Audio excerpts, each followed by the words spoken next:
tatawagin ko tong bakasyon.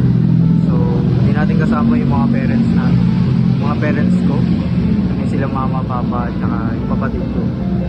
Ang kasama ko lang yung family ng papa ko. So samahan niyo ako magbakasyon dahil ang pasok ko pa ay August 17. So tara, samahan niyo ako magbakasyon guys.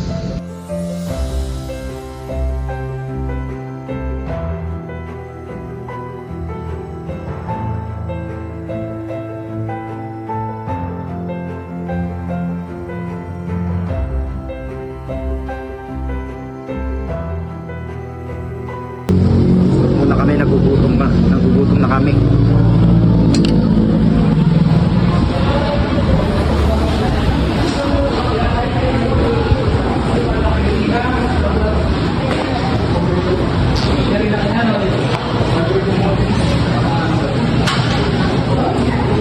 Picture tayo.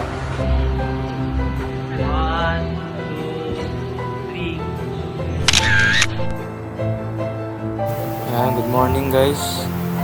Nakarating na kami ngayon sa Bataan. Hindi na ako nakapag-video kagabi kasi sobrang pagod na sa biyahe. At ngayon ipupunta kami sa Greenview Resort upang mag-swimming.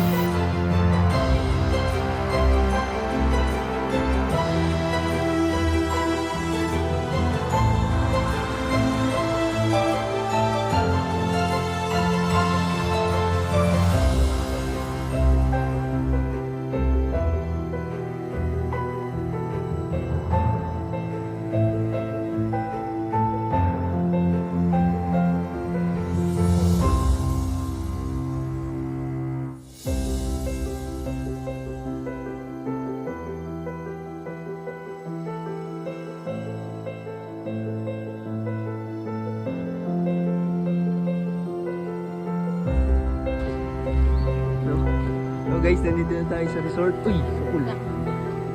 Ano tayo? Montage.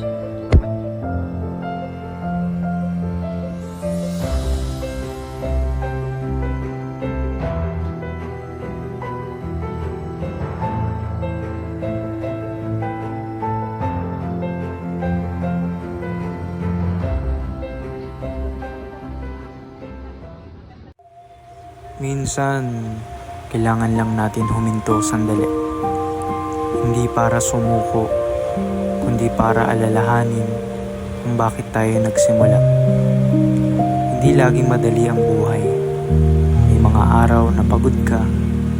May mga pagkakataong gusto mo nang bumitaw. Pero tandaan mo, bawat hakbang na ginagawa mo ngayon ay mas inilalapit ka sa pangarap mo. Habang tinitingnan ko ang tanawing ito, naalala ko na napakalawak ng mundo. At sa lawak na ito, may lugar para sa mga pangarap mo. Huwag mong ikumpara ang sarili mo sa iba. Ang bawat tao ay may sariling oras at sariling paglalakbay. Kaya kung pagod ka ngayon, magpahinga ka.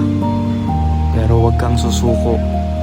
Dahil balang araw, babalikan mo ang mga panahong ito at mapapangiti ka na lang dahil hindi ka tumigil. Patuloy lang, magtiwala sa proseso at huwag kalimutang i-enjoy ang bawat sandali ng biyahe.